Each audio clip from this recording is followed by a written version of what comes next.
mi lóhùn lásìkò mi Elédùmarè èmi dọwọ́ rẹ alágbára. Jẹ́ kó ṣeé ṣe. Jẹ́ kó ṣeé ṣe fún mi. Jẹ́ kó ṣeé ṣe. Kéré bá ti ṣe lọ. Tí mo mú tọ́ wá. Yẹ́wò yẹ́wò yẹ́wò. Wá fẹ́ jẹrẹ pẹ́. Ó tóbi lọ́ba. Ó tóbi lọ́ba. Mèsáyà ó tóbi lọ́ba. Mo gbẹ́kẹ̀ mi lé ọ. Yẹ́wò yẹ́wò yẹ́wò. Jẹ́ kó ṣeé ṣe. Tó bá bá mi ṣe. Jẹ́ kó ṣeé ṣe. Màmá bá wá lọ. Tí mo mú tọ́ wá. Bàbá mi lọ́yẹ̀.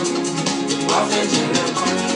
Olórúkọ tó tóbi tó tó gbanilà alágbára ìjìnlẹ̀ ìfẹ́ àtòfara ti bàbá ẹlẹ́rù níyì mo gbé ọ̀gá. We worship you.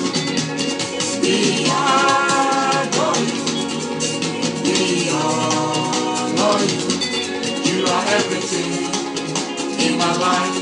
Ìrànlọ́wọ́ mi látọ̀dọ̀ Jésù ni òun nìkan máa ló lè ṣe o gbogbo ènìyàn o ẹ jẹ́ ká jọ gbéga Ọlọ́run ayọ̀ àtòfara ti. Jẹ́ kó ṣeé ṣe. Máa sọ bẹ́ẹ̀. Jẹ́ kó ṣeé ṣe. Gbogbo ìṣòro tí mo mú tọ̀ wá. Bàbá mi mọ̀ yẹn. Wá fẹ́ jẹrẹ parẹ́.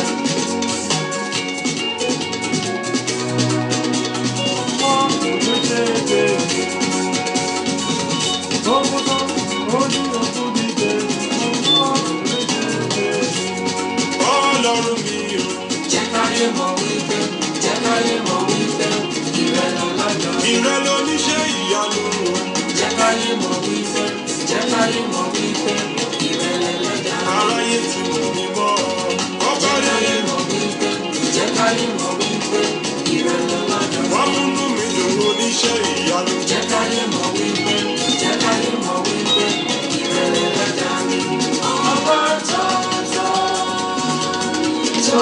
láyé. Aganilágbà tán. Ọba tó láyé. Àfihàn gẹ́gẹ́. Wá bá mi ṣe. Káyé mi kò ní túbọ̀.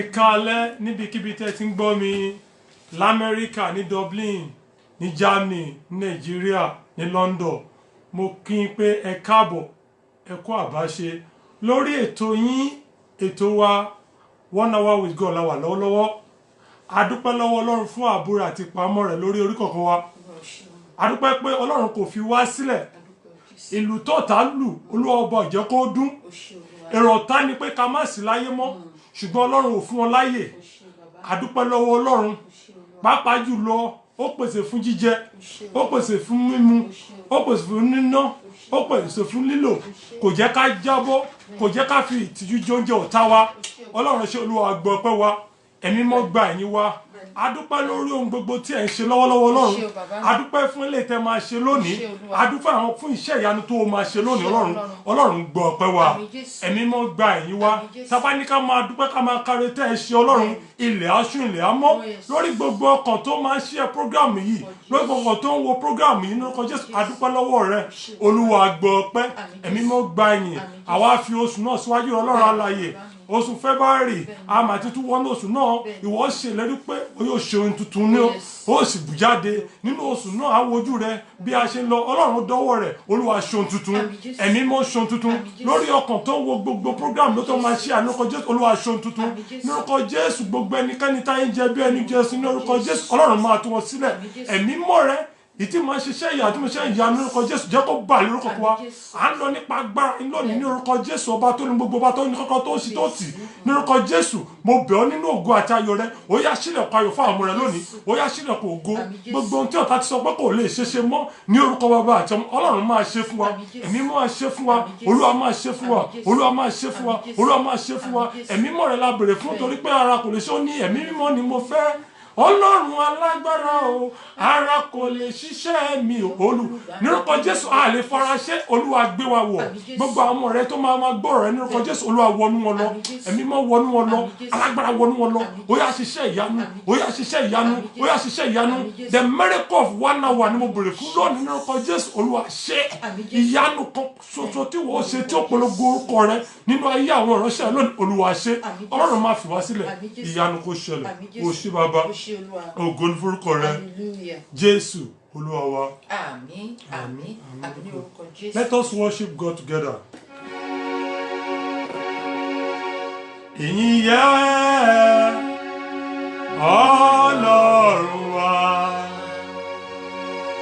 ọba tó gbọ́ àdúrà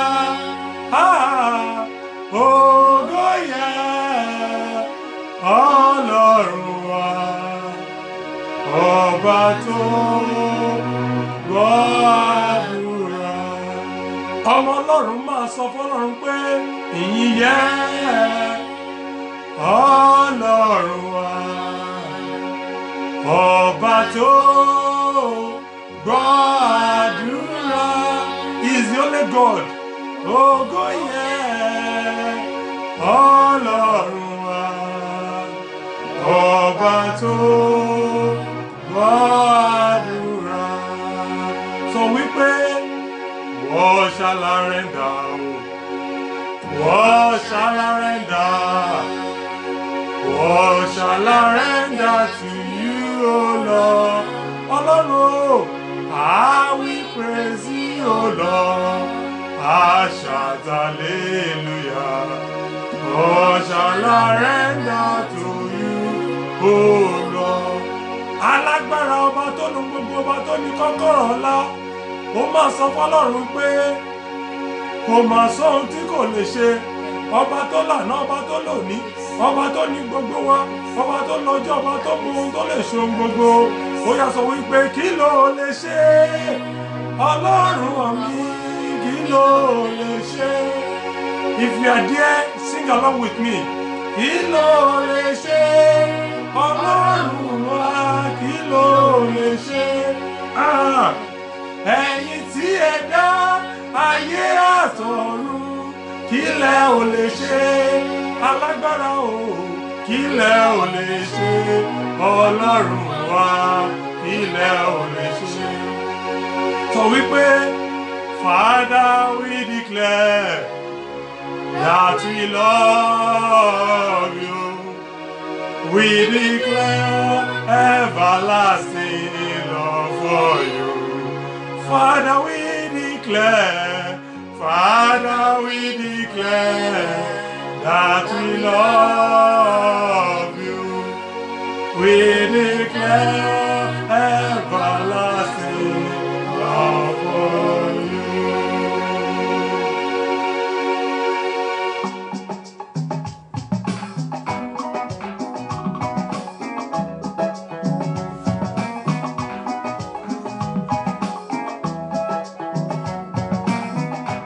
Ire tèmi má máa jẹ́ kó kọjá mi o.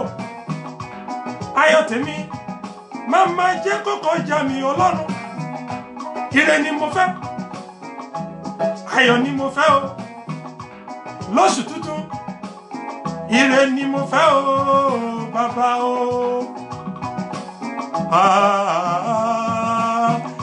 Ire tèmi kó máa ní kọjá mi o. Ire tèmi o kò máa ní kọjá mi. Owó ni mo fẹ́ máa sọ f'Ẹlẹ́dùmarè. Ọmọ ni mo fẹ́ máa sọ f'Ẹlẹ́dùmarè. Ayọ̀ ni mo fẹ́ máa sọ f'Ẹlẹ́dùmarè. Ìkẹ́ ni mo fẹ́ máa sọ f'Ẹlẹ́dùmarè. Ó yá a bá mi ṣe o. Àṣeṣe àbá mi ṣe o, àṣeṣe o láyé. Nítorí pé àmàsìkò ló dààmú ẹ̀dá o. Ọ̀rọ̀ mi lọ́wọ́ Olúwa ló wà. Mo ní ìrètí ẹ kò má ní kọjá rẹ̀ o gbogbo ohun tó bá fẹ́ kó sọ f'Ẹlẹ́dùmarè owó ni o fẹ́ bóyá Ẹlẹ́dùmarè ìwé ìgbélú ni o fẹ́ sọ f'Ẹlẹ́dùmarè aya ni o fẹ́ sọ f'Ẹlẹ́dùmarè nítorí àbá ẹ ṣe o àṣeṣe àbá ẹ ṣe o àṣeṣe ò láyé o àmàsìkò ló dààmú ẹ̀dá ọ̀rọ̀ mi lọ́wọ́ Olúwa lọ́wọ́. Kábíyèsí o ẹ ṣé o kábíyèsí o ẹ ṣé o ọba mímọ́ máa ṣe o ẹ ṣé o àwòwájú aróhùn tí ẹ ṣe ẹ ṣé o àtúwẹ̀yìn aróhùn tí ẹ ṣe ẹ ṣé o. Oh yeah, come and sing the Lord is good. Come and sing the Lord is good. There is nothing he cannot do. Come and sing the Lord is good. Come and sing the Lord is good. Everybody, oh, come and sing the Lord is good. Oh, there is nothing he cannot do. Come and see the Lord is good. Master, we pay. Me, I no go suffer. I no go beg for food. Me, I no go suffer. Oh, I no go beg for food. London miracle, and my papa. London miracle, and my papa. London miracle, my papa. London miracle, and my papa. London miracle, my papa. London miracle, and my papa. So we pay. Ẹjọ́ táyé pé yín lọ Jehovah. Ẹjọ́ táyé pé yín lọ. Ẹjọ́ táyé pé yín lọ Jehovah. Ẹjọ́ táyé pé yín lọ. Ẹ lágbára o, ẹ lágbára. Ẹ tóbi jù. Ẹjọ́ táyé pé yín. Ẹ lágbára o, ẹ lágbára o, ẹ tóbi jù, ẹjọ́ táyé pé yín lọ. You are bigger than what people say, Jehovah. I'm bigger than what people say. You are bigger, oh, you are bigger than what people say, Jehovah. You are bigger than what people say. You are excellent. You are wonderful.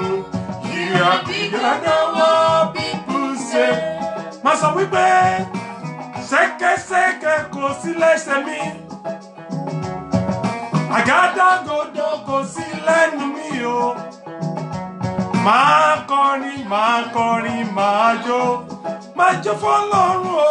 Ṣẹ̀kẹ̀ṣẹ̀kẹ̀ kò sí lẹ́sẹ̀ mi. Àgádágodo kò sí lẹ́nu mi o. Máa kọrin, máa jó. Sọ wípé ó ti mú mi gbàgbé gbogbo rẹ̀ o. Ìbànújẹ́ ìgbà kan. Ó ti mú mi gbàgbé gbogbo rẹ̀ pátápátá. Ìbànújẹ́ ìgbà kan. Wẹ́rẹ́wẹ́rẹ́ àṣewẹ́rẹ́ níṣẹ́ Olúwa alágbára o. Ọba tí mo pè tó jẹ́ wẹ́rẹ́ ni o, àṣewẹ́rẹ́ níṣẹ́ Olúwa. Ọba tí mo pè tó jẹ́ wá wò ohun tó ṣe fún mi. Wá wò Jésù.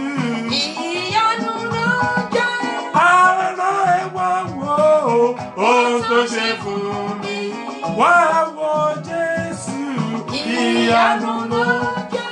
ó ṣẹ́gun fún mi o ohun tó ṣe fún mi ó dá mi láre ìyanu ló jẹ́.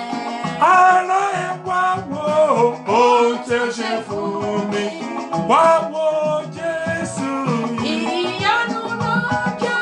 ó dá mi láre ohun tó ṣe fún mi ó gbé mi lékè ìyanu ló jẹ́. Hallelujah. Praise the Lord. Hallelujah. Praise the living Jesus. Hallelujah. Thank you, Jesus. Thank you, Lord. Mo kí gbogbo ọkàn pátápátá tó ń bá wa wo ètò yìí. Mo dẹ̀ kí gbogbo ọkàn tó ń bá wa share program. Mo gbà ládùúrà pé ní orúkọ Jésù ẹ ò ní pàdánù. Àmín Jésù. Ohun tí Ọlọ́run ní fún yín nínú oṣù February ní orúkọ Jésù mo ní ẹ ní pàdánù rẹ̀. Àmín Jésù. Oore ọ̀fẹ́ Ọlọ́run kò ní fi yín sílẹ̀. Àmín Jésù. Tá bá rí ohun kan tí ẹ ń béèrè lọ́wọ́ Ọlọ́run, mo gbà ládùúrà pé nínú oṣù February ní orúkọ Jésù ọ̀rá fi lé lọ́wọ́. Àmín Jésù. Everything you are looking up to God for God to do for you in a miraculous way, the Lord will do it for you. Amen. You will never be in the same. Amen. Today we shall be looking at a challenge. What are the challenges that we as human beings we are facing? Some dictionary call it problems.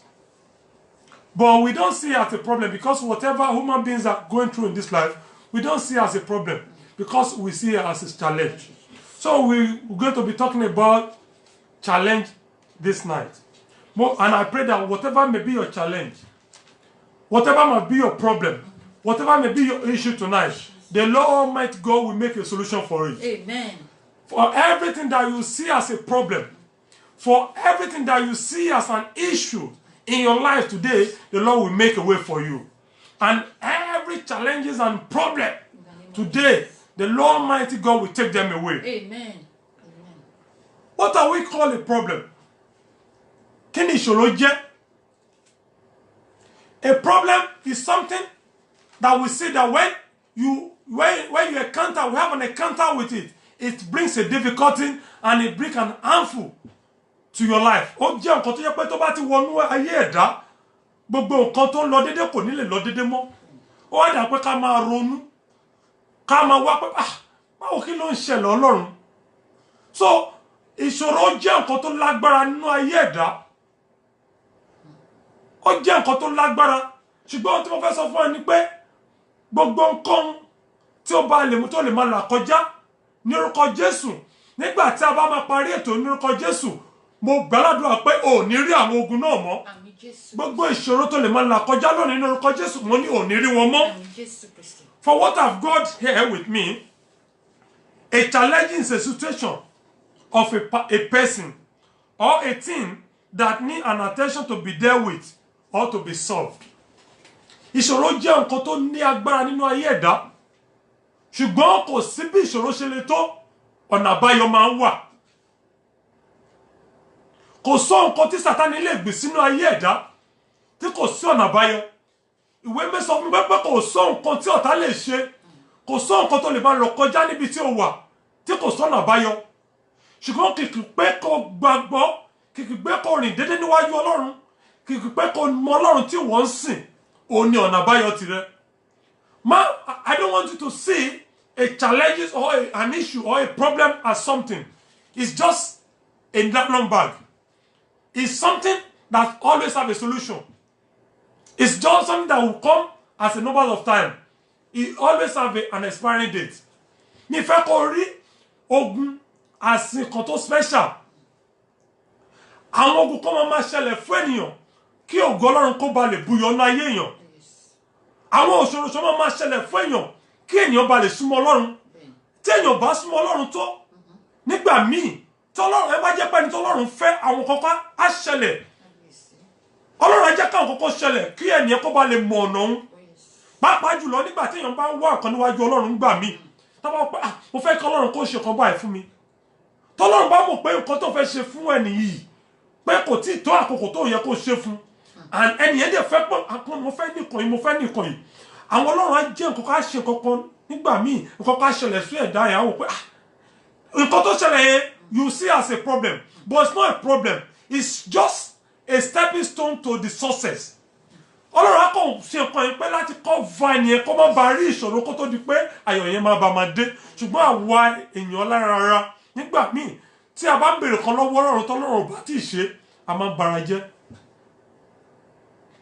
I'm telling you and I'm giving you an assurance today that whatever thing you are going through at the moment it has an expiring date.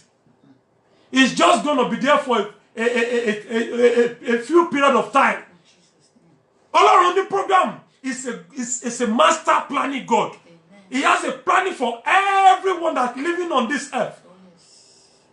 Ọlọ́run tó bá rò pé Ọlọ́run mọ̀ lé ọmọ postcode ẹ Ọlọ́run mọ̀ nǹkan tó ń go through Ọlọ́run mọ̀ nǹkan tó ń là kọjá kìkì pé kò gbọ́ Ọlọ́run gbọ́ kò rìn déédéé níwájú Ọlọ́run n tó Ọlọ́run sọ nínú oṣù February ni pé kò sọ nǹkan tí òun là kọjá kò sọ nǹkan tó lè máa là kọjá tí ò sọ̀nà àbáyọ ṣùgbọ́n gbé kò rìn déédéé níwájú Ọlọ́run kò mọ Ọlọ́run tí òun sìn kò ṣe déédéé níwájú Ọlọ́run ìlérí àti májẹ̀mú Ọlọ́run nínú oṣù February lórúkọ Jésù kò ní fò ọ́ dá mo ní gbogbo ohun tí Ọlọ́run alààyè tó ti pinnu everything that God has planned for you to do in this year in this month ní orúkọ Jésù kò ní fò ọ́ dá kìkì kó gbọ́ Ọlọ́run gbọ́ kìkì kó gbọ́ àìkìlọ̀ ará mi nínú Olúwa no matter what you are going through I don't want you to lose hope.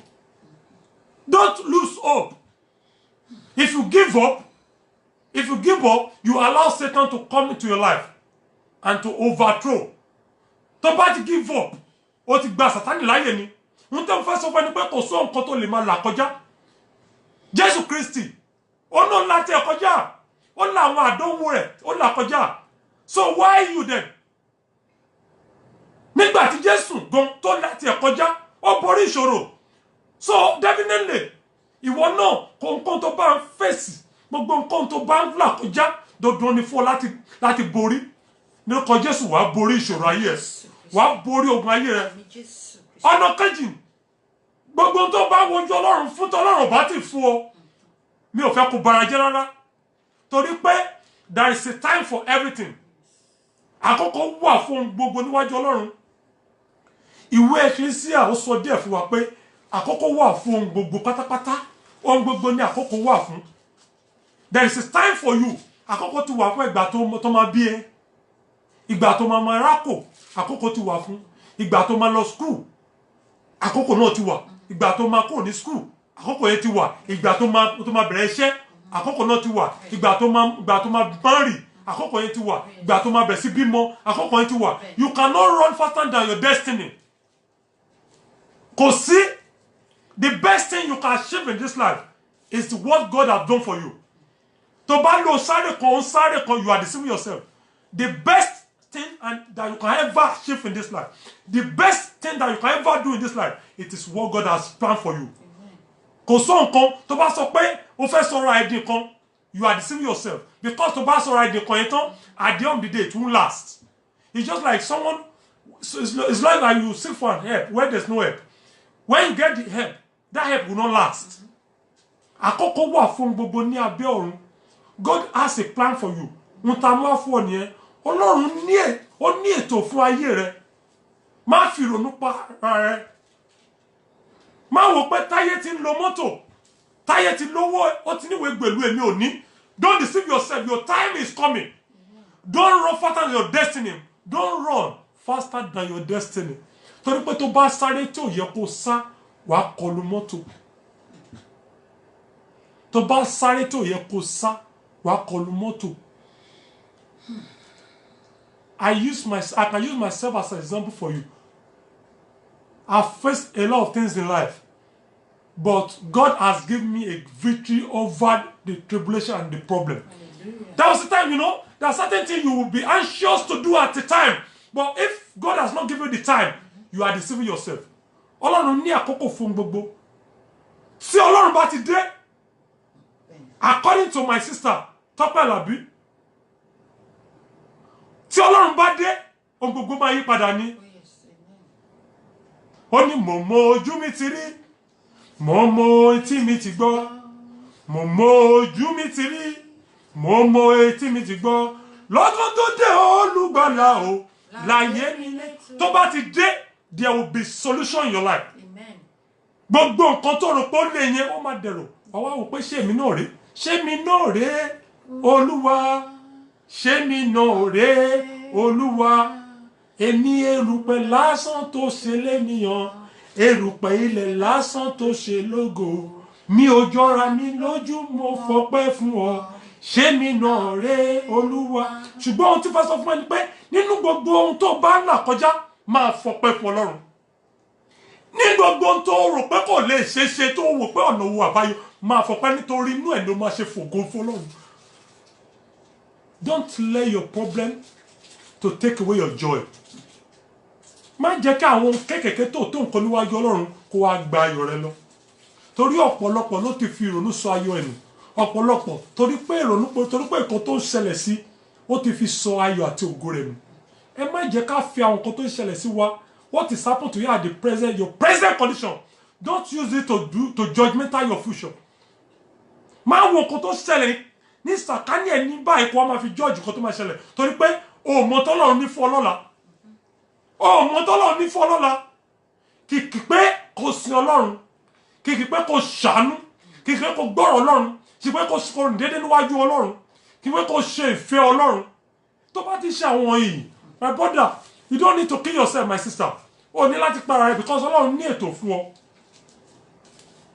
Draw more to God. Wá Ọlọ́run nígbà tó súnmọ́ ọ.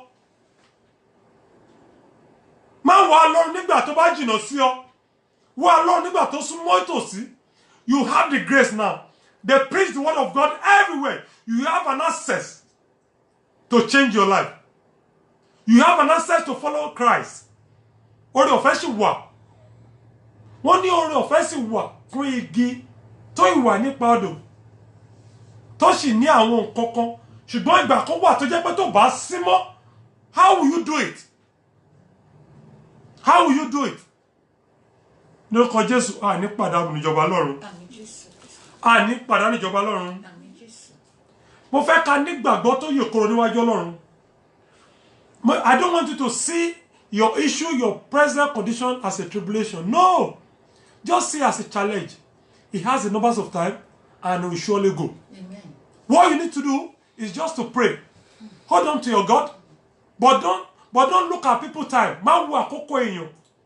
Má wo àkókò èèyàn. Tẹ́lẹ̀ kọ́kọ́ bá sọ fún ẹ pé kó máa ṣe ẹran ló pa. Once you hold on to your Christ and you know what you are doing and you are praying all the time, the Lord is there for you. The sky is limit. Má bẹ̀rù ènìyàn. Àwọn ènìyàn tó lè para tó lè pa ẹ̀mí. Bẹ̀rù Ọlọ́run di òpó Ọlọ́run mú. Agbára ọ̀kọ̀tún. Tí ayé kò lè borí nínú orúkọ Jésù, Olúwa kó gbé wọ̀. Àmín Jésù. Mo ní ọwọ́ ọkàn tó lè ṣàmì. Agbára tí ayé ò lè rí díẹ̀. Ní orúkọ Jésù, ọ̀run kó gbé wọ̀. Àmín Jésù. Ẹ̀mí mọ́ kó gbé wọ̀. Alágbára kó gbé wọ̀. Ẹ̀mí mọ́ kó gbé wọ̀. Alágbára kó gbé wọ̀. Ẹ̀mí mọ́ tó borí ogun ayé. Ẹ̀mí mọ́ tó borí ogun ayé. Tí oṣó àti àjẹ́ ò lágbára lórí rẹ̀ ní orúkọ Jésù, mo ní Olúwa kó gbé wọ̀. Àmín Jésù. Ẹ̀mí mọ́ kó gbé wọ̀. Alágbára kó gbé wọ̀. Àmín Jésù. Arákùnrin kan nínú Bíbélì. Ó ti wà ní òṣèré tó ti pẹ́. Ẹ bá mú ìwé John 5 starting from verse 1. Ìwé Jòhánù orí 5 bẹ̀rẹ̀ láti ẹ̀kíní. Arákùnrin yìí ó ti wà nínú ìṣòro. It has been a tribulation for a long time. Ó ti ronú, ó ti ro ayé rẹ̀ pípẹ́. Ṣé bí mo ṣe fẹ́ máa lo ìgbésí ayé mi rè? Ṣùgbọ́n lọ́gán tọ́lọ́run dé ìyípadà rere wọnú ayé ẹ̀. Láti bẹ̀rẹ̀ ìwé Jòhánù orí 5. bẹ̀rẹ̀ láti ẹsẹ̀ kìíní mà. Lẹ́yìn nǹkan wọ̀nyí máa gbọ́ tẹ́tí kó gbọ́. Àjọ àwọn Júù kan kò. Yes. Àwọn kò àjọ àwọn Júù kan kò yes ma. Àjọ àwọn Júù kan kò. Tẹ̀síwájú. Jésù sì gòkè lọ sí Jerusalem. Ó gòkè lọ sí Jerusalem, yes. Adágún omi kan sì wà ní Jerusalem. Adágún omi kan wà. The Bible recorded it has been there for 38 years. Dáa ọlọ́run ti wà ń bẹ̀ tí pé yes. Tẹ̀síwájú. Létí ibodè àgùntàn. Yes. Tí à ń pè ní Bẹ́tẹ́dà. Bẹ́sẹ̀dà, yes. À ń pè ní odò Bẹ́sẹ̀dà, yes. Ní èdè Hebrew.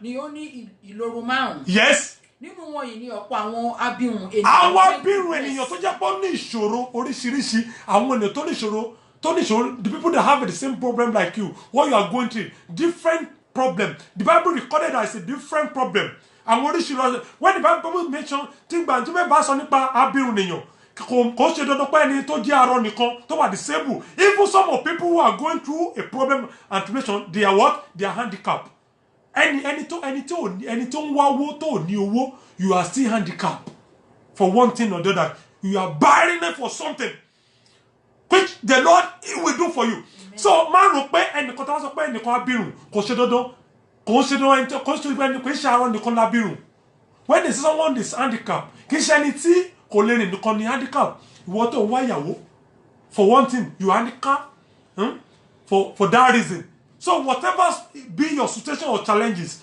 yeah, is what you are handicapped for wọ́n sọ pé oríṣiríṣi àwọn abirùn àwọn oríṣiríṣi àwọn èèyàn tó ń wá tó ní ìṣòro oríṣiríṣi so that means it has been from day one so your own is not difficult àwọn ìṣòro kan ti wà tipẹ́tipẹ́ tọ́lọ́ ń dẹ̀ ti ṣiṣẹ́ ìyanu so don't see your own situation as a problem. I don't want you to continue, ma.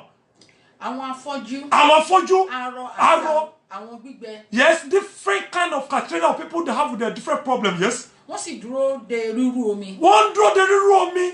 Nítorí náà. Yes. Nítorí áńgẹ́lì a máa dìgbà sọ̀kalẹ̀ lọ sínú adágún náà. Yes. A sì máa rú omi. A máa rú omi. Lẹ́yìn ìgbà tí a bá ti rú omi náà tán. Ẹnikẹ́ni tí ó bá kọ́ wọ inú rẹ̀. Yes. Á di alára dídá. Yes. Nínú àrùn kárùn tí ó ní. Yes. Ọkùnrin kan sì wà níbẹ̀. Ó wà níbẹ̀. Ẹni tí ó wà ní àìlera rẹ̀ ní ọdún méjìdínlógún. Yes. Bí Jésù ti rí ní ìdùbúlẹ̀. Yes. Tí ó sì mọ̀ pé. Ó pẹ́ tí ó ti wà bẹ́ẹ̀. Ó ti pẹ́ tó ti wà bẹ́ẹ̀. Ó wí fún pé. Ìwọ fẹ́ kí a mú ọ lára dàbí. Abirùn náà dá lóhùn pé. Ọ̀gbẹ́ni, èmi kò ní ẹni tí ìbá gbé mi sínú adágún. Yes. Nígbà tí a bá rú omi náà, bí èmi bá sì ti ń bọ̀, ẹlòmíràn á sì sọ̀kalẹ̀ sínú rẹ̀ síwájú mi. Jésù wí fún pé. Ó wí fún pé kí ló sọ fún? Dìde. Bí àkéte rẹ̀. Mari. That is how this man was get his own total deliverance from God. Sometimes, when you have a tribulation or problem, tí àkókò bá ti dé, wàá wò pé kò sọ ẹnu wọn sọ pé kò sọ Ọlọ́run ṣùgbọ́n tí àkókò bá ti dé àkókò ti dé nìyẹn so there is no problem you are going through that God cannot take that ọkùnrin yìí ó bọ́ Ọlọ́run pàdé Ọlọ́run sì mú ìdààmú ayé rẹ̀ kúrò Olúwa ní pé gbé àkéte rẹ̀ kó sì máa rìn gbogbo ogun tó ti ń ja ìránṣẹ́ ìlàtọ̀dún tó ti pẹ́ Ọlọ́run mú kò ní ìṣẹ́jú kan ìyanu iṣẹ́ Olúwa ìyanu ni ìyanu iṣẹ́ Olúwa ìyanu ni fún ẹnìkan ṣoṣo tó lè ṣàmì gbogbo ogun àti ìdààmú tó ti ń ja ayé rẹ láti ìpilẹ̀ṣẹ̀ wá lónìí Olúwa kó mú ọ jáde kúrò Ọlọ́run kó mú jáde kúrò mo ní Ọlọ́run kó mú jáde kúrò gbogbo tó tí ọ̀tá ti sọ pé kò lè ṣeṣe mọ́ ní orúkọ Jésù nínú ọ̀sẹ̀ yìí ni kò gbọdọ̀ kọjá Ọlọ́run kò ṣe fún ọ ẹ̀mí mọ́ kò ṣe fún ọ alágbára kò ṣe fún ọ ẹ̀mí mọ́ kò ṣe fún ọ alágbára kò ṣe fún ọ arákùnrin yìí ti ròpin if you also look at the issue of the woman of issue of blood ní tó bá tún wòye náà wàá tó bá rí ti arákùnrin yìí ká wàá tún rí yẹn ká wàá tún rí ká kò sóhun tí Ọlọ́run ò lè ṣe kò sọ nǹkan tó ṣòro fún Ọlọ́run láti ṣe kò sọ kankan tó lè gágágágá tí Ọlọ́run ò ní mú kúrò kìkì kó sin Ọlọ́run kó rìn déédéé níwájú Ọlọ́run kìkì kó gba Ọlọ́run gbọ́ kó rìn déédéé níwájú ẹ̀ kó ṣe ìfẹ́ rẹ̀ mo gbà ládùúrà pé ẹ̀mí láti sin Ọlọ́run ẹ̀mí láti ṣe ìfẹ́ rẹ̀ ní orúkọ Jésù Olúwa kó gbé wọ̀ ọ́ ẹ̀mí mọ́ kó gbé wọ̀ ọ́ alágbára kó gbé wọ̀ ọ́ ẹ bá wo ìwé Psalm 33 verse 4 o nílò àdúrà nínú ayé rẹ o nílò àdúrà nìkan ló nílò o ní láti bẹ̀rù Ọlọ́run 34 verse 4 Psalm 34 verse 4 o ní láti bẹ̀rù Ọlọ́run láti ṣe ìfẹ́ Ọlọ́run you cannot do it in your own understanding Ọlọ́run nìkan ló lè bá ọ ṣe gbogbo nǹkan tó ń là kọjá tó rò pé ìṣòro yẹn Ọlọ́run nìkan ló lè mú kúrò nígbà tí ìkorò bá jáde kúrò náà yéèyàn adùn máa wọ bẹ̀ lọ ni wàá gbàdúrà kì í ṣe márùn pàdúrà ọtí gba àkókò ní fún ohun gbogbo lábẹ́ ọ̀run. Ẹ tẹ̀síwájú mọ́. Èmi ṣe àfẹ́rí Olúwa. Mo ṣàfẹ́rí Ọlọ́run. Ó sì gbóhùn mi. Ó gbóhùn mi. Ó sì gbà mí kúrò nínú gbogbo ìbẹ̀rù mi. Ó gbà mí kúrò ní gbogbo ìbẹ̀rù, gbogbo tó rò pé kò lè ṣe. Ṣàfẹ́rí Ọlọ́run. Tó bá ti ṣàfẹ́rí rẹ̀, nǹkan tí mo fẹ́ sọ fún ọ nìyẹn o. Ṣàfẹ́rí rẹ̀ kó wá Ọlọ́run. Tó bá ti wá Ọlọ́run, á mú gbogbo àwọn ìkorò yẹn ó ní ìwé Sáàmù sọ fún ọ. Ìwé Sáàmù 33 verse 4. Ó ní kó ṣàfẹ́rí Ọlọ́run. Nígbà tó bá ṣàfẹ́rí ẹ̀, àwa mú gbogbo ogun àwọn tí wàhálà yẹn, àwa mú kúrò. Question tí mo fẹ́ bèrè lọ́wọ́ ẹ̀ ni pé, are you seeking for God? Are you looking for God? Ṣé ò ń wá Ọlọ́run? Ṣé kìí ṣe pé èèyàn ló ń wá? Àwọn èèyàn tó jẹ́ pé ọmọ wa tó máa já ẹkulẹ̀. If you are still looking for human being, you are deceiving yourself. Máa wá Ọlọ́run. Nígbà tó bá ti rí Ọlọ́run, àwọn ìṣòro yẹn wá kúrò. Má wá èèyàn. Sìn Ọlọ́run. Níbikíbi tó bá ti ń sìn, nínú ìjọsìn tó bá ti ń sìn, sìn Ọlọ́run, máa wá Ọlọ́run. You are not there because of anybody. Don't go to church because of anybody. Go there because of Christ. Má torí pé olùṣàgùn tó ṣe kíní kan ló ń lọ bẹ̀. No! Go there because of your God. Wá Ọlọ́run. Tó bá ti rí Ọlọ́run, gbogbo àwọn nǹkan kan tó kàn yá kúrò. Àwọn ayé rò pé wọ́n wò pé báwo ló ṣe ṣe. Wọ́n máa bèrè lọ́wọ́ ẹ̀ torí pé o ti rí Ọlọ́run. Mo gbàládùra pé ní orúkọ Jésù nínú ọ̀sẹ̀ yìí wàá pàdé olùgbàlà rẹ. Mo ní nínú ọ̀sẹ̀ yìí, over your situation, over your problem, you will meet Christ. Mo ní wàá pàdé Ọlọ́run. Mo ní wàá pàdé Ọlọ́run. Wàá pàdé Ọlọ́run. Tó bá ti pàdé Ọlọ́run, ìṣòro ti tán nìyẹn. Má lo ọpọlọ, má lo understanding, má lo rárá. Kìkì kó gba Ọlọ́run gbọ́ kó máa rìn dédé pẹ̀lú rẹ̀. Agbára láti sin Ọlọ́run, Olúwa kó gbé wọ̀ ọ́, ẹ mọ́ kó gbé wọ̀ ọ́. Ẹ bá wọ ẹgbẹ́ mi wo ìwé Proverbs 3:5, ìwé òwe orí kẹta ẹsẹ̀ karùn-ún. Rìn dédé níwájú Ọlọ́run, má lo ọpọlọ rẹ̀ rárá. Jẹ́ kí ẹ̀mí Ọlọ́run kó máa darí ẹ̀ ní gbogbo ohun tó bá ṣe. Allow God to work in your life. Allow him to rule in your life. Allow him to control your life. Má fọgbọ́n ṣe, tẹ̀síwájú mọ́. Ìwé òwe orí kẹta. Ẹsẹ̀ karùn-ún. Ẹsẹ̀ karùn-ún. Fi gbogbo àyà rẹ gbẹ́kẹ̀lé Olúwa. Fi gbogbo àyà rẹ, bọ̀dá mi, ìyá mi, ẹ̀gbọ́n mi àti mi tó wò mí. Fi gbogbo àyà rẹ gbẹ́kẹ̀lé Ọlọ́run. Má sì ṣe tẹ̀ sí ìmọ̀ rẹ̀. Yes, má tẹ̀ sí yẹn pé má tẹ̀ ìmọ̀ Ọlọ́run mọ́lẹ̀. Má tẹ̀ ìmọ̀ Ọlọ́run mọ́lẹ̀. When God is speaking, when God is talking, when God is speaking to you, má tẹ̀ ìmọ̀ Ọlọ́run mọ́lẹ̀. Fi gbogbo àyà rẹ gbẹ́kẹ̀lé Ọlọ́run. If you still believe in God and you still believe in other things, you are deceiving yourself. Oníyèméjì kò lè ṣe kí ni o? Kò lè ṣe Ọlọ́run, wàá pàdánù ni. Fi àyà rẹ gbẹ́kẹ̀lé Ọlọ́run. That's what the Bible is telling me. It's telling me and you. Fi àyà rẹ gbẹ́kẹ̀lé àti ọkàn rẹ gbẹ́kẹ̀lé Ọlọ́run. Don't lean in your understanding. Má fi ìgbàlà rẹ sí ọ̀dọ̀ ẹnikẹ́ni. Torí ìgbàlà rẹ kò sí lọ́wọ́ ẹnikẹ́ni. Ọ̀dọ̀ Jésù ni ìrànlọ́wọ́ wà. Ara ìṣègbọ́. Mo rántí olórin kan, ẹ̀gbọ́n mi kan ní ó ní lọ́dọ̀ Jésù ni ìrànlọ́wọ́ wà. Ó ní ara ìṣègbọ́. Ó ní ìrànlọ́wọ́ kan kò sí lọ́dọ̀ ẹnìkankan. Ọ̀dọ̀ Jésù ni ìrànlọ́wọ́ wà. Ó ní ara ìṣègbọ́. So don't believe that someone can help you. Ọlọ́run lè lò fún ọ sometime. But don't put your hope in that person. Just put your hope and trust in God. Ọlọ́run lè ọ̀nà ènìyàn ló máa lò. But torí pé Ọlọ́run fẹ́ lò ènìyàn fún ọ, má wá sọ ẹni tó Ọlọ́run tó fẹ́ lò fún kó sọ di ọba, kó sọ di king kó máa worship ẹ̀. No! All glory and honor return it to God. Ṣe déédéé níwájú Ọlọ́run, sìn déédéé. Di ìfẹ́ Ọlọ́run mú kó pa òfin rẹ̀ mọ́. Agbára láti sin Ọlọ́run, ìyẹn ni mo bèrè fún ọ. Lóṣù February, Ọlọ́run ká bèrè fún ẹ̀mí láti sìn torí pé àwọn ìyanu oríṣiríṣi ló máa ṣẹlẹ̀ ní oṣù yìí. Ní orúkọ Jésù, wàá rí ayọ̀ tìrẹ gbámú. Mo ní wàá rí ayọ̀ tìrẹ gbámú. Nínú oṣù February, mo ní wàá rí ayọ̀ tìrẹ gbámú. Nínú oṣù February, mo ní wàá rí ayọ̀ tìrẹ gbámú. Àwọn abògológo jẹ́ ní orúkọ Jésù, wọn ní ògo tìrẹ bàjẹ́. Àwọn abògológo jẹ́ àwọn ọlọ́go ṣáájú ológo. Ní orúkọ Jésù, nílé bàbá, nílé ìyá, láàrin àdúgbò, láàrin ilé, Olúwa kó fọ́ wọn lójú. Ẹ̀mọ́ kó fọ́ wọn lójú. Ẹ̀mọ́ kó fọ́ wọn lójú. Ẹ bá mi wo ìwé Ecclesia 7. Ecclesia 7. Ẹ bẹ̀rẹ̀ kíkà láti 16 dé 26. Má fi ènìyàn ṣègbẹ́kẹ̀lé ara rẹ. Mo bẹ̀ ọ́ nínú àánú rẹ. Ecclesiastes 7. Starting from verse 16. 16, yes. Ìwọ máa ṣe òdodo. Máa ṣe òdodo kan tí mo fẹ́ sọ fún ẹ náà nìyẹn. Àṣelékè. Bẹ́ẹ̀ ni kí wọ́n má ṣe fi ara rẹ̀ ṣe ọlọ́gbọ́n. Má fi ara rẹ̀ ṣe ọlọ́gbọ́n. Ohun tí Ọlọ́run bá ti sọ pé kó o ṣe, tó bá jí lóòrọ̀, gbàdúrà sí Ọlọ́run. Lọ́sàn-án, gbàdúrà. Nínú mọ́tò ló wà, nínú bọ́ọ̀sì, gbàdúrà. Tó bá di àṣálẹ́, gbàdúrà. Kọrin ọpẹ́ sí, béèrè ohun tó wà níwájú rẹ̀. Ọlọ́run ṣetán láti dá ọ lóhùn. Ohun tí mo fẹ́ sọ fún ẹ ni pé má jẹ́ kí ìṣòro ayé rẹ kó bu ọkàn mọ́lẹ̀. Yes, tẹ̀síwájú mà. Àṣelékè nítorí kí ni ìwọ ò ṣe fún ara rẹ. Yes, you cannot help yourself. It's God that will help you. Ìwọ má ṣe búburú àṣelékè. Má ṣe búburú rárá o, mo fọwọ́ Ọlọ́run bẹ̀ ọ́. Nínú February, má ṣe búburú fẹ́yìn o torí pé ayọ̀ pọ̀. Tó bá ṣe lójú ẹ̀mí tó bá rí ayọ̀. Nínú oṣù má ṣe bí fún ẹnikẹ́ni. Sórí ìwọ tó rò pé táyé sọ pé kò lè ṣe mọ́. Ìwọ tó sọ pé kò lè gbàwé ìgbélu mọ́, irọ́ ló pa. Ọlọ́run sọ fún mi pé nínú oṣù yìí, nínú ẹni tó ń wò mí, ìwọ tó ń wò mí yẹn, Ọlọ́run kì í sọ fún ẹ pé ìwé ìgbélu sọ náà lè gbà ìwà gbà ní oṣù.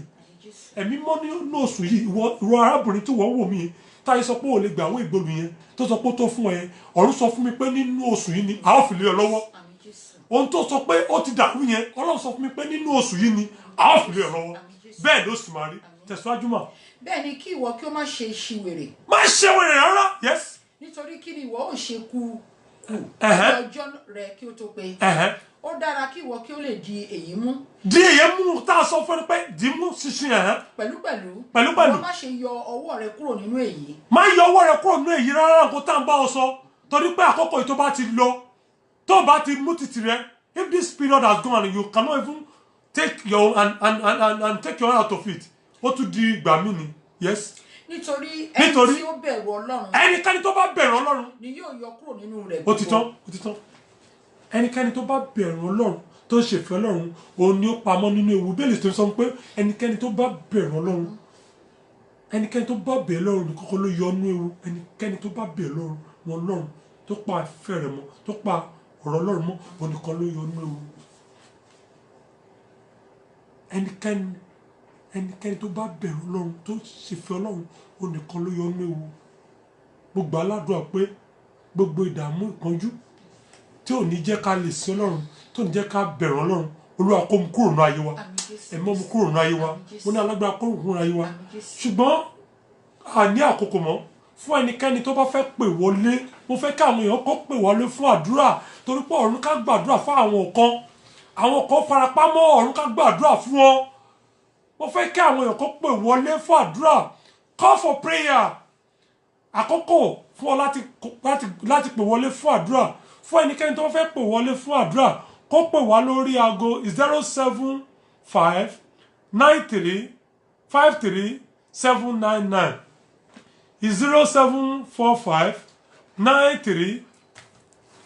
07459353799.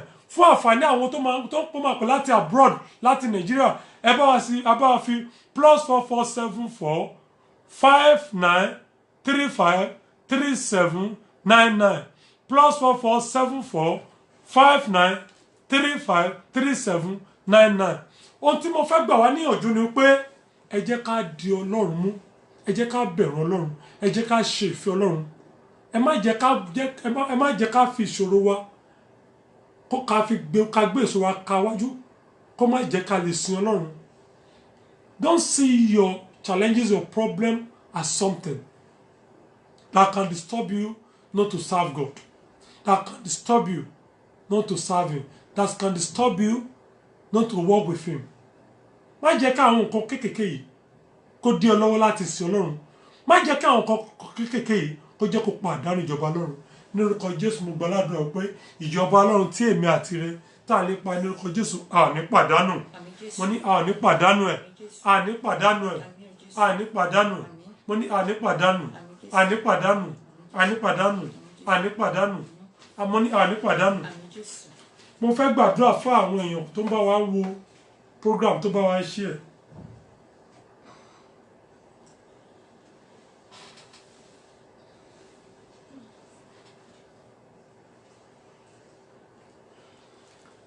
Arábìnrin ìyá mi Àjíkẹ́ Ibrahim mo gbà ládùúrà ní orúkọ Jésù ogun ayé kò ní borí yín ìlérí àti májẹ̀mú Ọlọ́run fún yín ní oṣù February Ọlọ́run kó wá sí ìmúṣẹ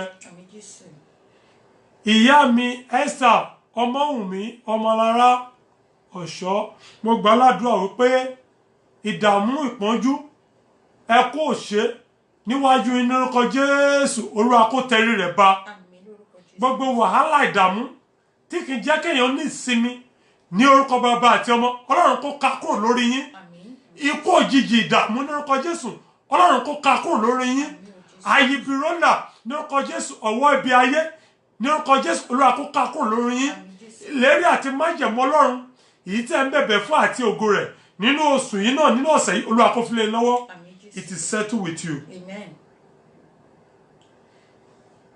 ìyá mi Ọmọlọ́lá mo gbà ládùúrà wípé ní orúkọ Jésù ìbànújẹ́ nígbà gbogbo tó lè máa bayọ̀ jẹ́ ní orúkọ Jésù kó dópin inú ayé yín mo ní ẹkún àsunrìn tó lè máa bayọ̀ jẹ́ ní orúkọ Jésù mo ní kó dópin inú ayé yín.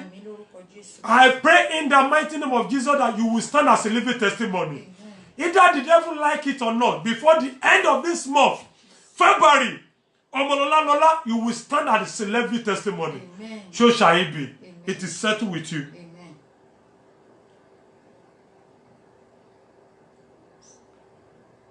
Ẹ̀gbọ́n mi Saheed Rasheed Abolade ní orúkọ Jésù ẹ ò ní dààmú. Mo ní ẹ ò ní dààmú. Gbogbo ohun tẹ́ ń wojú Ọlọ́run fún ní orúkọ Jésù Olúwa kó ṣe fún yín. Ilẹ̀kùn àánú kó ṣí fún yín. Igi táyé gbé dé ọ̀nà yín ní orúkọ Jésù Ọlọ́run kó gbé kúrò. Ẹ̀mí mọ́ kó gbé kúrò. Olúwa kó gbé kúrò. Ẹ̀mí mọ́ kó gbé kúrò. Ẹni fi ìtìjú jọjọ ta yín. Májẹ̀mú Ọlọ́run kó ṣẹnu ayé yín. Ìyanu kó ṣẹlẹ̀. Ó ti rí bẹ́ẹ̀. Jésù Olúwa wa. Àmín, àmín, àmín, Jésù. Ìyá Ìbàdàn mo gbàdúrà fún orúkọ Jésù Olúwa kó gbàdúrà fún yín. Ẹ̀mí mọ́ kó gbàdúrà fún yín.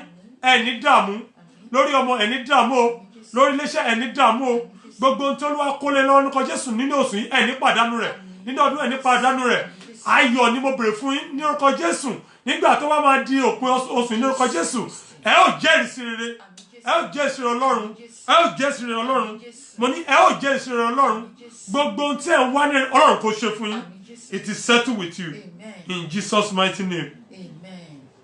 Mọ́mí Anímọ̀ṣàrún Adé mo gbàdúrà fún orúkọ Jésù gbogbo ohun tí ẹ ń rò lọ́kàn wé kékeré Olúwa kó ṣe fún yín the God that answers by fire ní orúkọ Jésù Olúwa kó ṣe fún yín ẹ̀mí mọ́ kó dá yín lóhùn níbi tẹ́ ẹ ti wò pé ọ̀nà ti tọ́ fún Olúwa kó dé fún ọ lọ́wọ́ yín ẹ̀mí mọ́ kó dé fún ọ lọ́wọ́ yín ẹni pàdánù ní gbogbo ohun tí ẹ náà ga fún fàyè Olúwa kó ṣe fún yín ẹ̀mí mọ́ kó ṣe fún yín mo gbàdúrà fún ìbílẹ̀ rédíò ní orúkọ Jésù ibi tí a ti ń jẹ orí ọ̀fọ́ ibi gbé orúkọ káàkó tó ti ń jẹ orí ọ̀fẹ́ ní orúkọ Jésù iléeṣẹ́ náà kò ní dàrú kò ní bàjẹ́ kò ní dàrú kò ní bàjẹ́ kò ní dàrú kò ní bàjẹ́ ọ̀run kò dì yín mú ẹ̀mọ́ kò gbà fún yín mo gbàdúrà fún Eunice ní orúkọ Jésù ẹ̀mí mọ́ kó wọnú ayé rẹ ẹ̀mọ́ kó ṣiṣẹ́ ìyanu Olúwa kó ṣiṣẹ́ agbára ẹ̀mọ́ kó ṣiṣẹ́ agbára alágbára kó ṣiṣẹ́ ìgbárun òní wọ̀ bákan náà ìyanu kó ṣẹlẹ̀ nínú oṣù Olúwa kó ṣeun ìyanu kó ṣeun àrà ní ayé rẹ kó ti pàṣẹ ẹ̀yin Ọlọ́run lógo Jésù Olúwa wa. Àǹtí mi Kẹ́mi Wonder mo gbà ládùúrà pé lórúkọ Jésù ògo yín kó máa fò ògo yín kó máa fò yín ògo yín kó máa fò ògo yín kó máa fò ògo yín kó máa fò ògo yín kó máa fò ògo yín kó máa fò ẹ ó lẹ́rìí rere nínú oṣù yìí ẹ ó lẹ́rìí rere nínú oṣù yìí ẹ ó lẹ́rìí rere ẹ ò ní dààmú mọ́ it is settled with you in Jesus mighty name.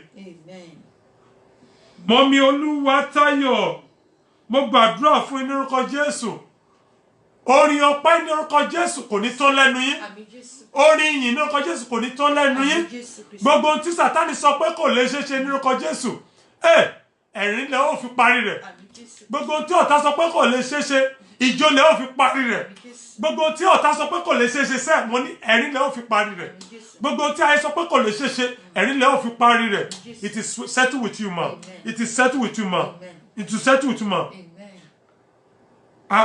Ìyá mi Àbẹ̀kẹ́ Kẹ́hìndé mo gbà ládùúrà pé ìdààmú ó kéré tóbi ní orúkọ Jésù kò ní jẹ́ ìpín yín mà mo ní ìdààmú kéré ó tóbi ní orúkọ Jésù kò ní jẹ́ ìpín yín ẹni kúkú òjijì ọfà yóò ní bà yín gbogbo ẹnikẹ́ni tó parapọ̀ nítorí ògo yín ní orúkọ Jésù wọ́n jẹ̀bi mo ní wọ́n jẹ̀bi gbogbo àwọn tó parapọ̀ nítorí ògo yín mo ní wọ́n jẹ̀bi o wọ́n jẹ̀bi ọ̀run kó lọ tú wọn ká ẹ̀mọ́ kó lọ tú wọn ká ìfẹ́ ọ̀tá kò ní ṣẹ lórí yín ọkàn yín á balẹ̀ ẹ ó lẹ́rìí rere nínú oṣù yìí ẹ ó lẹ́rìí rere it is settled with you ní orúkọ Jésù lọ́wọ́.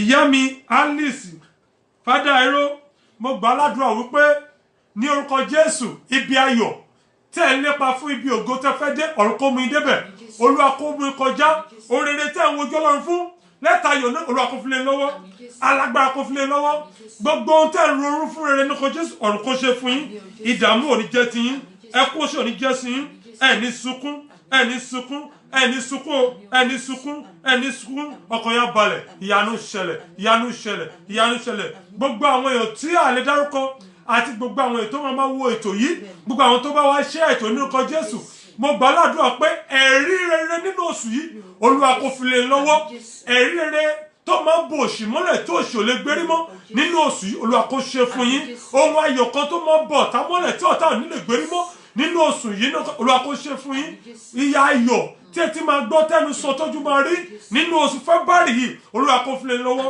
ọkàn yín kó balẹ̀ ìyanu kó ṣẹlẹ̀ ó ti settle with you ó yá níbi tí ẹ bọ̀ wá yìí mo fẹ́ ká gbàdúrà àdúrà mẹ́ta yìí pẹ̀lú mi ká tó mú gbogbo wá síbi ìdádúró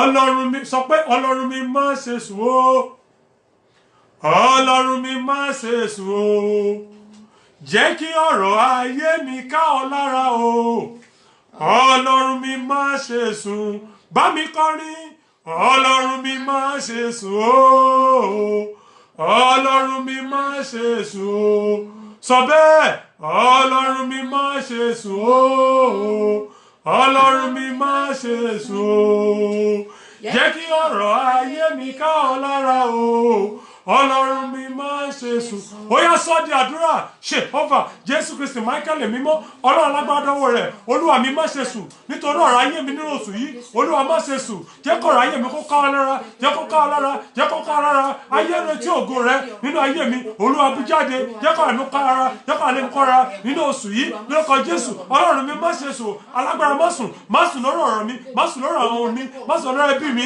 má sùn lórí ẹbí mi o má sùn lórí ògo mi lórí iṣẹ́ mi má ṣe sùn lórúkọ Jésù má ṣe sùn Ọlọ́run polongo ara rẹ nínú ọ̀rọ̀ ayé mi polongo ara rẹ Olúwa má máa sùn nínú ọ̀rọ̀ ayé mi o ṣé Ọlọ́run o ṣé Ọlọ́run o ṣé mi mọ́ ògo rẹ Jésù Kristi Olúwa wa Jésù Kristi Olúwa wa Jésù Kristi Olúwa wa àmín àmín lórúkọ Jésù kó tó yé wọn á pẹ́ kó tó dámọ̀ á ti lọ ọmọ Ọlọ́run kò ní ṣaláì gòkè sọ bẹ́ẹ̀ ibi gíga láyé mi kíákíá kó tó yé wọn á pẹ́ o kó tó dámọ̀ mo ti lọ ọmọ Ọlọ́run kò ní ṣaláì gòkè yá ibi gíga là sọdàdúrà Jehovah Jésù Kristi Michael mímọ́ Ọlọ́run dábẹ́rẹ́ Ọlọ́run mú dọwọ́ rẹ nípa Jésù ó yá jẹ́ kí abẹ́rẹ́ tèmi kó lọ kọ́nà kó tó dì jẹ́ kí abẹ́rẹ́ kó lọ kọ́nà kó tó dì nípa Jésù Olúwa mú mi gòkè ayọ̀ Olúwa kó jẹ́ mú mi ayọ̀ jẹ́ kí ayọ̀ mi jẹ́ kí gba ayọ̀ mi kí gbogbo ọ̀tá tó mọ̀ nípa Jésù Ọlọ́run mo bẹ̀ jẹ́ kí abẹ́rẹ́ tèmi jẹ́ kó lọ kọ́nà kó tó dì o jẹ́ kó dì o kó tó dì o jẹ́ kó dì o Olúwa fi ayọ̀ ó yá fi ayọ̀ ó yá fi ọ̀rọ̀ ayé mi rú àwọn ọ̀tá lójú fi ọ̀rọ̀ ayé mi fi irú oṣó lójú fi rí àjẹ́ lójú fi rí àwọn ẹbí lójú ó yá kó tó wọn kọ́ pọ́ lọ́run nípa Jésù ó yá mo bẹ̀ ọ́ nínú ọlọ́àti ògo rẹ ó yá jẹ́ kí ayọ̀ mi nípa Jésù jẹ́ kó jẹ́ tèmi jẹ́ kó jẹ́ àjẹmọ́nú nípa Jésù kí wọ́n tó dá ọmọ pẹ̀lú nípa Jésù ó náà mú mi kọjá lọ mú wọn ní ògo tuntun mú wọn ní ayọ̀ tuntun ó ṣí Ọlọ́run ògo lórúkọ rẹ Jésù Olúwa wa ó yá sọ wípé ẹlẹ́yẹ síósíó ẹlẹ́yẹ bọ̀gẹ̀bọ̀gẹ̀ sọ bẹ́ẹ̀ ẹlẹ́yẹ síósíó ẹlẹ́yẹ bọ̀gẹ̀bọ̀gẹ̀ ìpàdé tẹ ó ṣe láyé mi ẹ ó máa jábọ́ ní sọ bẹ́ẹ̀ ẹlẹ́yẹ síósíó ẹlẹ́yẹ bọ̀gẹ̀bọ̀gẹ̀ ẹlẹ́yẹ síósíó ẹlẹ́yẹ bọ̀gẹ̀bọ̀gẹ̀ ìpàdé tẹ ó ṣe láyé mi ẹ ó máa jábọ́ ní sọ́dàdúrà Jehovah Jésù Kristi Michael mímọ́ gbogbo ibi tó ti ṣe pàdé bí tí àwọn oṣó ti ń ṣe tájẹ́ kì í ṣe tábìlọ́gì ṣe lórí mi Olúwa jẹ́ kó jábọ́ jẹ́ kó fọ́ lójú jẹ́ kó fọ́ lójú jẹ́ kó fọ́ lójú jẹ́ kó fọ́ lójú ibikíbi tó ti parapọ̀ parapọ̀ tó ti ṣiṣẹ́ bí lórí ayé mi lórí ògo mi lórí fọ́tò mi Olúwa jẹ́ kó fọ́ lójú jẹ́ kó fọ́ lójú ibikíbi tó ti ṣe pàdé mi lórí ògo ayé mi ó yá fọ́ wọn lójú fọ́ wọn lójú fọ́ wọn lójú fọ́ wọn lójú fọ́ wọn lójú fọ́ wọn lójú fọ́ wọn lójú fọ́ wọn lójú níbikíbi tó ti ṣe pàdé mi lórí ògo ayé mi àwọn ẹlẹ́yọ ṣoṣo àwọn oṣù àtàjẹ́ àwọn ìkànnìyàn bí ó ṣe pàdé mi àwọn olùṣọ́ ìkà àwọn olùṣọ́ ìkà àwọn olùṣọ́gun àwọn wòlíì ìkà níbi tó ti parapọ̀ wọn ọ̀fà ìkà tó ṣe àpapọ̀ tó ṣe ẹbí lórí mi Olúwa fọ́ wọn lójú ó yá fọ́ wọn lójú iná òrò ó yá fọ́ wọn lójú katapila ọ̀dọ́run ó yá kọlù wọn kọlù wọn kọlù wọn kọlù wọn jẹ́kùn wọn sọmọdé aláàbò ara níbikíbi ẹnikẹ́ni ẹ̀gbọ́n ni àbúrò ni ní ẹbí ni tó gbógun ti ayé mi tó sọ pé kọ́lọ́ màná ó yá fọ́ wọn lójú jẹ́kọ̀ fọ́ lójú jẹ́kọ̀ fọ́ lójú ó yá kọlù wọn gbogbo ẹnikẹ́ni tó fẹ́ torí ayọ̀ mi tó torí ògo mi tó fẹ́ gbógun tì mí Olúwa gbógun tì wọ́n gbogbo ẹnikẹ́ni tó torí ògo aṣáájú àwọn ológun ṣáájú ológo tó torí ògo mi tó fẹ́ ba ògo jẹ́ Olúwa fọ́ wọn lójú ìyanu kò ṣẹlẹ̀ òṣèlú ní ìṣẹ́jú kan yá tọrọ ohun tó fẹ́ níwájú Ọlọ́run ká gbàdúrà ká mẹ́tò náà pa wá síbi ìdánidúró ní second bèrè lọ́wọ́ Ọlọ́run tí ò wá níwájú Ọlọ́run.